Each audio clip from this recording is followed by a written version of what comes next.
learned at a young age through a near-death experience not to trust people. This experience made networking intimidating for him, and he did overcome his deep fear.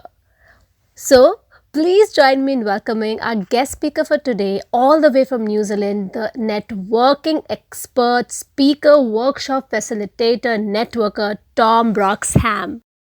Hello and welcome back, my first step ever listeners, my friends and ninjas. We are back with another episode, and let me assure you, this particular episode will definitely make you a little uncomfortable, but you are going to learn something great out of it because we all fear from this one thing, and that is networking. That's right, my friends. Today I have someone with me who is an expert at networking. But you know what? This was not the same scenario for him throughout his life. So it's going to be very interesting. Please allow me to welcome our guest speaker for today, Tom Broxham, all the way from New Zealand. Hi, Tom. Welcome on my first step ever. Thanks very much for inviting me. I'm happy to have a chat with you tonight. It's always great to talk about networking. Yes, of course. It is always good to talk about it, and I think it's something that really scares a lot of us. I remember my first, networking stint. It started and it ended. I think we can just keep it over there, but it's all about your story today. Usually, when we talk about networking, we ask certain question about how do you network, what are the tips, and we will get there. But I think more than how you do something, it's very important to understand why you want to do something, because until and unless you have that compulsion or that reason of why you're doing something, then things flow in place. So I would like to start by asking you, from what I understand, you are not the same person that you are today, the confident, outgoing, and right there, you know what you want. So please take us through that particular phase in life when you said that we all have that particular time when something happens and it really stays in our head or mind, it scars us for life. So what was that thing in your life that really hit you hard, and what was the impact? Well, when I was 3 years old, I drowned, and my dad had to do CPR on me. This isn't a memory that I have, but it's always been ingrained with me that it's something that I've had to overcome. But that would have been bad enough as it is. But when I was in elementary school, I was picked on a lot. I was always being bullied.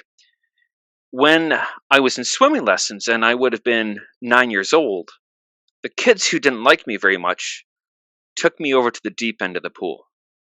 And I remember them, one was behind me and one had a hand on each arm, and they took me deeper and deeper into the pool until eventually they swam behind me, pushed me from behind, and tried to drown me.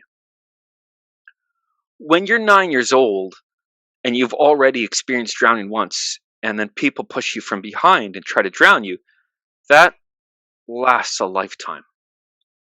Being bullied is one thing, but this is something I already had with me, that fear of the water.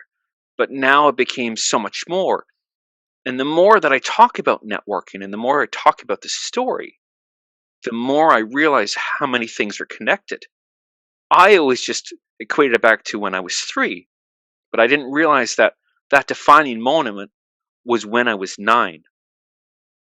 And what happened was, as I've been talking, doing different podcasts, my speaker coach saw that, and he talked to me and he said, "I didn't realize you were bullied." And he was able to help me piece together some of these different aspects. And so I actually talk about this when it comes to networking. And some people might think, well, how does you drowning have to do with networking? Like, what's the connection that's there? Trust is something that I've really had to learn to deal with in my life. And I've had to relearn how to trust people. Networking is based on trust. It's based on communication. If you don't have the communication, it's hard to build the trust up. And when you're scared, it's hard to be able to get that trust. So quite often I have a habit of looking behind me, especially if I'm in a restaurant, but that's because I'm hungry. when so quite often I'll be looking behind me, and some people will be looking to see what I'm looking at, and it's just something that's just there for me. I'm always thinking about that. So when you're at a networking event, you have to get into small, close groups. And that was hard for me to be able to do that for a few different reasons. And so part of what I do is to help people with the networking. And the reason why I do that is some of my own fears. And it's to help me with my trust in communication and to be more open myself. What I didn't realize is that moment when I was 9 and they tried to drown me, it was networking, it was every single relationship I've had, it was swimming, and it was public speaking. And there were so many different elements that happened from that one moment. And it's only been this last little while that I've realized how connected they all were. It's very hard to have that trust. And so it's taken a long time to get through that. And part of the other reason why I do networking is when I was last in Canada and I was in job seeker programs, I felt like I wasn't doing any networking because that's how they made me feel about it. And I started doing the networking events. Well, I attempted to. And at times, I went into the networking event and I walked right back out. Didn't know what to do, hated it, and I thought, well, this sucks. I don't want to do this.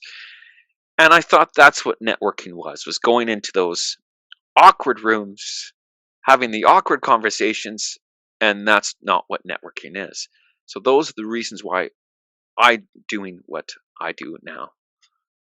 Yeah, I think I like to take a moment over here to absorb what you just and digest what you just said, because I'm sure even our listeners, they might be listening to this very intently right now. I think you have always been brave, because if something so serious happens with you at such a early age, at 3, I understand that you might not have the memory, but you must have felt something.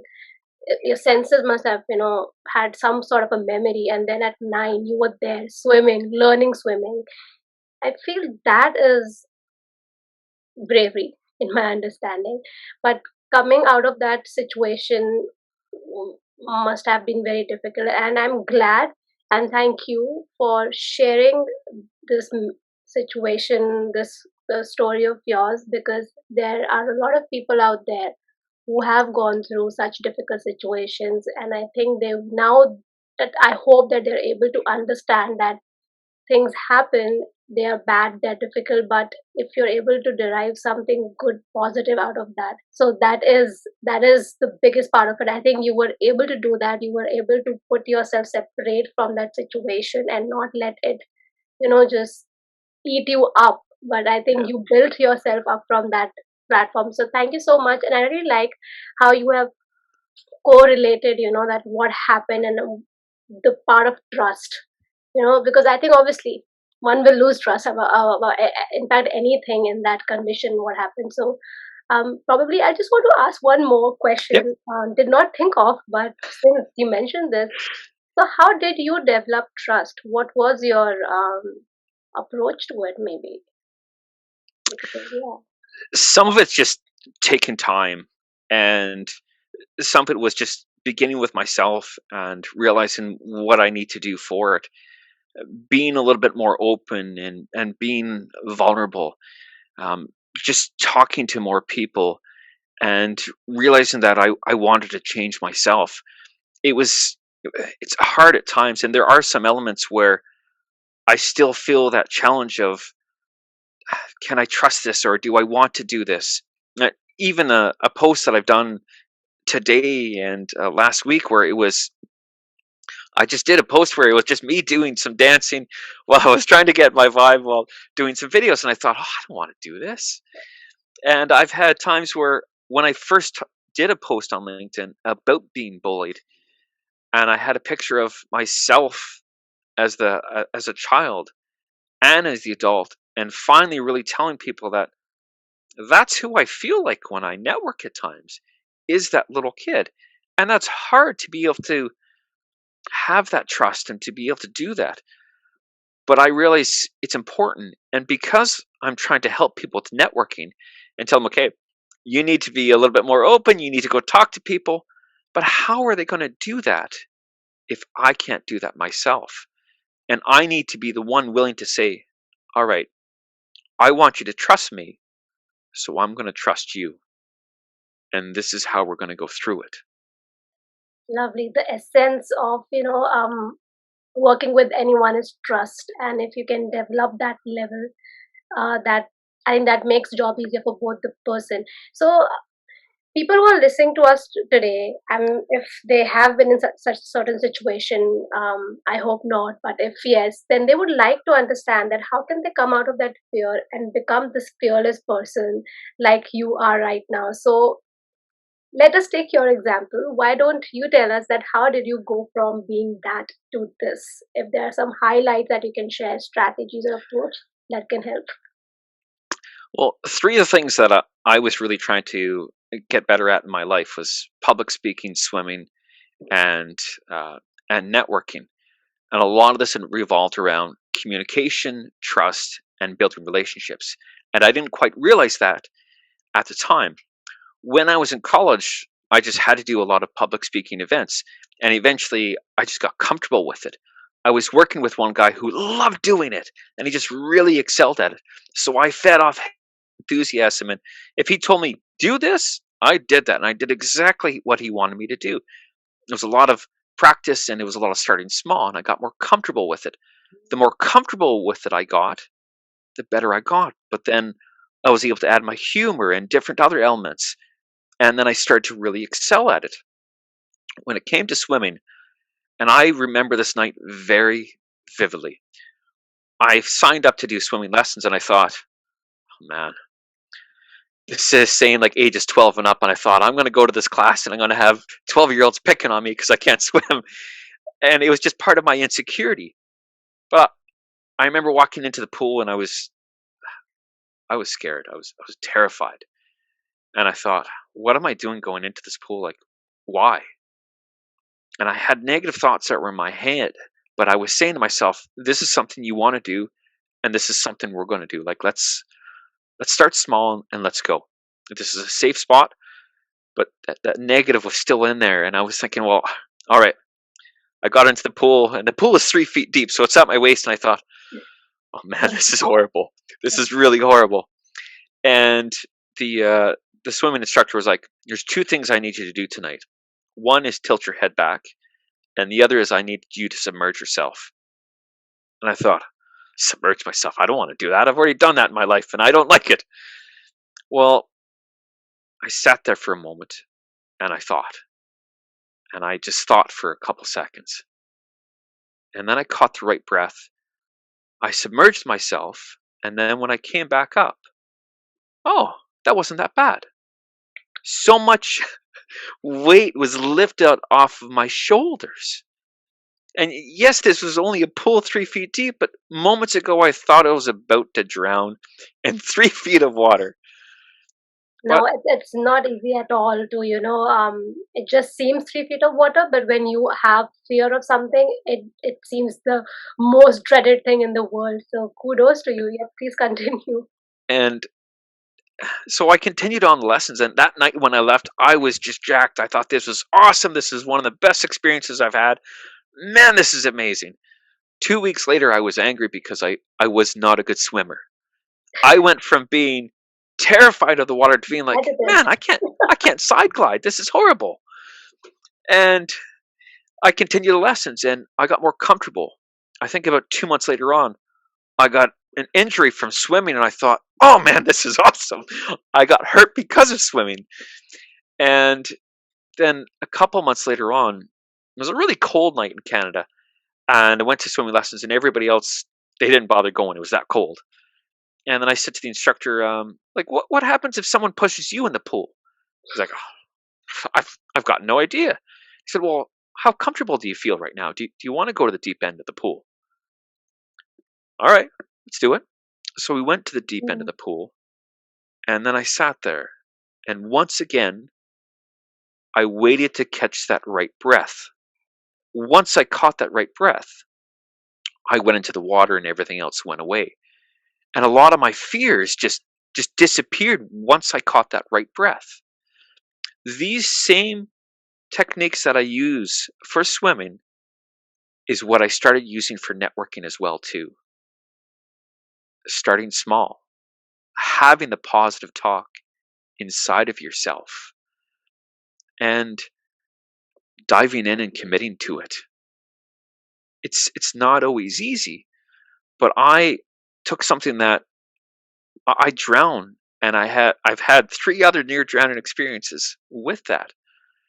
But I took those elements for my biggest fear, and now I use them for other aspects.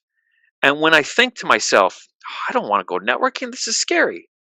But then I think about, well, I've overcome a lifelong fear of the water. How much worse is that? Going into that networking event might be a little bit nervous. It might be a little bit nerve wracking, but nothing compares to coming over a fear where you actually died from it. And then it sinks into me that, you know what, it's not that bad. We can go in, start small, and we can do this. That's a great example, and how you have applied, those particular techniques that you went through, overcoming your fear of not being able to go inside the pool, to your profession.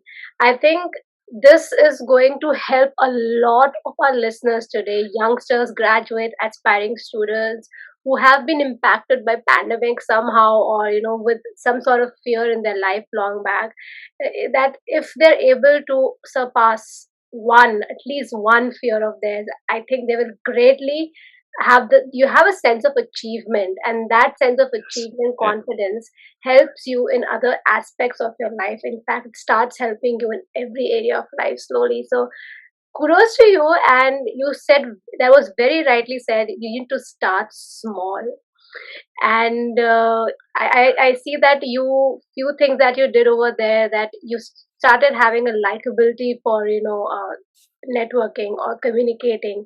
You surrounded yourself with people who are really good at it, like really good at it, so you were in the environment, always getting encouraged, focused, learning by observing, and the best and the most important part is executing. You started doing it slowly, steadily, but you kept practicing. So I think those are some amazing takeaways for everyone who's listening to us today. And your story is really good, the kind of fear that you had, the situation that you had been to. I'm so sorry to hear that, but what you have done with that is very, very good, because I think that is my next question that I wanted to come to.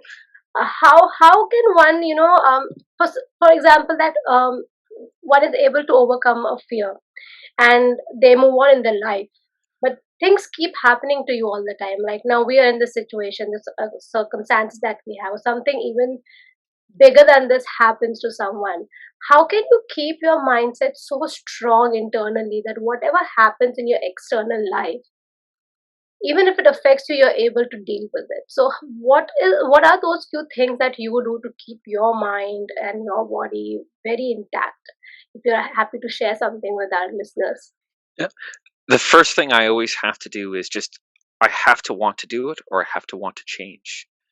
So with the swimming, I had to want to do that. And same with the networking, the public speaking. It was something that I had to say, this is something I want to do. So at times what people say is, oh, I want to lose weight, but they don't want to, they're not ready for it. And so no matter how many videos and how much material they read, it's not going to help them. And when someone says to me, well, I want to know how to network better, if they're not willing to do it, it doesn't matter. Like it needs to start with you wanting to do that. And it needs to start with you wanting to make the change and to realize that this is where it all starts. From there, start small. So I'm going to take the example of networking. And some people will say, okay, I'm going to go to that networking event of 300 people, but they don't like networking and they're nervous with it. That's not going to be the best thing to do. And what people don't realize is that when you go to that event, Although it is networking, it's not networking. So, true networking, this is a great example of networking right here. And when you go to that event, you might meet a connection and you might do a bit of networking. But the great networking happens over a coffee, over a lunch. It happens when you're out at doing events and clubs with people. That's where great networking happens. And this is something to be aware of, that if I want to make this change, what does it look like then? And what is that change really? How do I make that change? And where's it going to come from? The other thing you have to do is control any negative thoughts that are in your head. It might be, oh, don't go to that networking event. I don't want to do it. And you need to say to yourself, no, I want to do it. So anything that's negative, you need to control that. Sometimes what I do is, if something's really stuck in my head and I can't get it out, I'll write it down on a piece of paper, I'll crumple it up and throw it away. Because then it becomes physical for me and I can actually physically get rid of it. And it's weird how it's just in your head. Then you put it on the piece of paper, throw it away, and you're like, oh, it's not there anymore. Sometimes it's because you've looked at that now and realized what that is.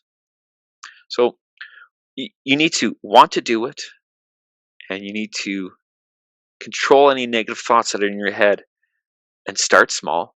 That's the key for doing anything, whether it's getting rid of a fear or getting comfortable with doing something new.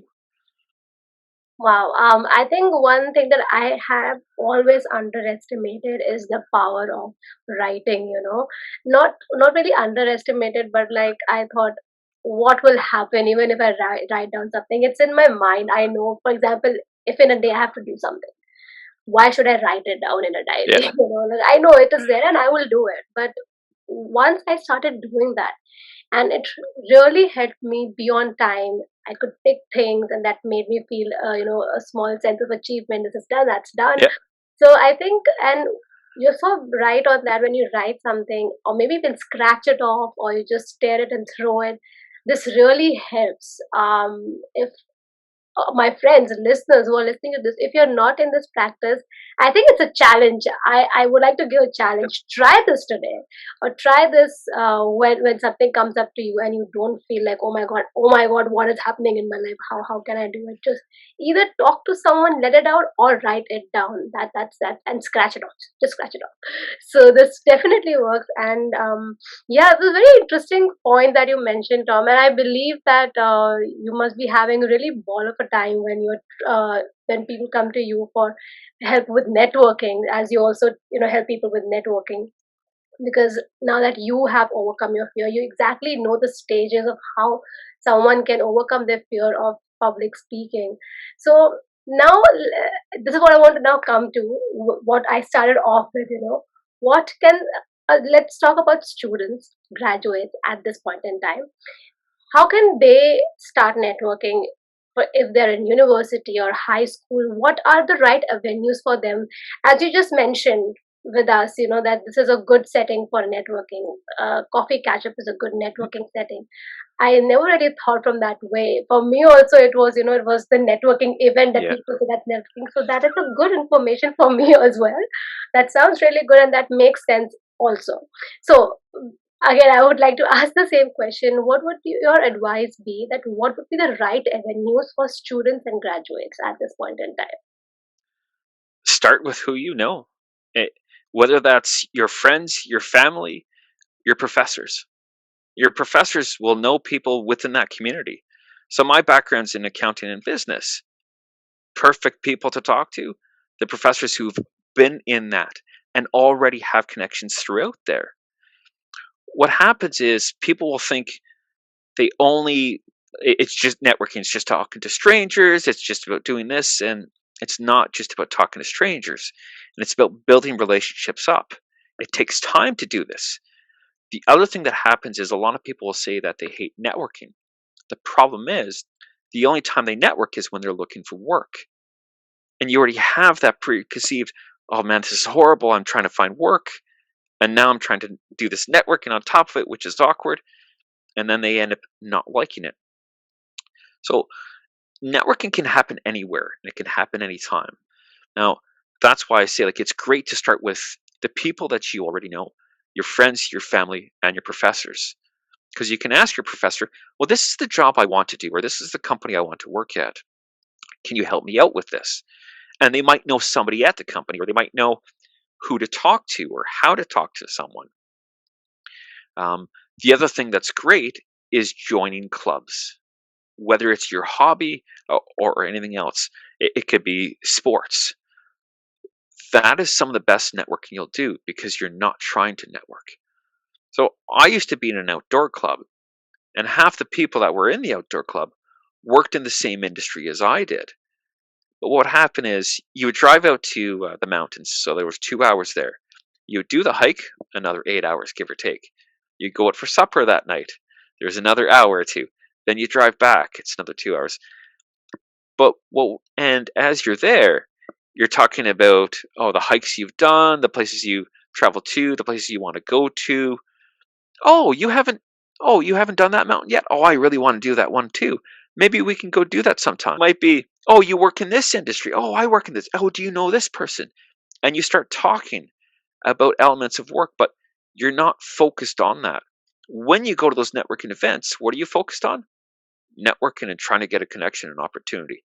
So you have that stress there compared to when you're at a club or when you're talking to one of your professors about, this is what I want to do.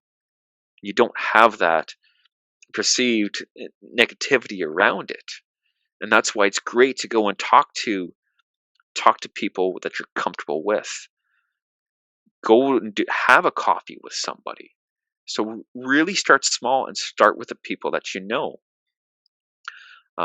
I've just joined Clubhouse not too long ago, and I have very few followers on there. I've really spent little time on there. So one of the things that I'm going to be sharing on my LinkedIn is my networking journey. And there's a few different elements of it. And one of it is from Clubhouse. So what am I going to be doing? Starting with the people that I know and the rooms that they're in. Starting small that way and building up from there. It's great to see that what you're trying to help people out with, the kind of advice that you're giving, you're applying that yourself, which means that you have applied on yourself, it has given you results, and that's why you are sharing it. So that was really interesting because I think this is the right time for the students, graduate people across the globe. You are at the right time. You have time, 3, 4, 2 years, whichever course that you're enrolled in. Club, very good place. Professors, volunteering events. Just by talking, do you have questions? Ask those questions, and I think being at ease, as you said, that when we're under pressure of I want a job, is this the person who will get me the job? So yeah, I mean everything just goes for a toss, and you're not yourself, and you're not even able to tell anyone that what you're good at. Mm-hmm. So that was really good. I really wish that we had someone back then when I was in uni, but I'm so happy that through this we will be able to reach a lot of students and graduates and I think many more people who are listening to this. Before we close, I just wanted to say, because everything has gone online, I think it is even a greater opportunity for students across different countries that they in fact have this session, like interactions with their friends over Zoom. I think this will really help them open up, because when things go back to normal and then started to go back to normal, they will at least be familiar with this kind of thing. Okay, let's catch up for a coffee. We have done that over Zoom. Now we can do it face to face. I think it's a great time. Take the advantage of this time. And if any one of you would like to know Tom's journey, as he is going to share about Clubhouse, how it's going to do, follow him on LinkedIn, Tom Broxham. And just before you leave, Tom, can you please leave our listeners with a quote that you really resonate with? Well, it's actually my own saying, and that's, today's connection is tomorrow's opportunity. Oh my God, that was such an amazing episode, and I hope that we were able to burst the myth that networking is an intimidating process, because you have to go in a room filled with 1,500 people and you have to go and talk to everyone and try to convince them that you're the best person for that job, because it is actually the opposite. Those are the places where you just meet people, you come to know that who is the right person that you can get in touch with further on. Please follow us on Spotify, Google or Apple Podcast. Also, if you have any comments, you like to give any feedback, or if you really like to listen to someone, please follow us on Instagram, myfirststepever_in, and let me know. And before I take a leave, I would like to say, start believing in yourself, and most importantly, keep believing in yourself. I am Ishani Nigam, your host for My First Step Ever, signing off for this week and eagerly waiting to have you and our next speaker again for the next week. See you.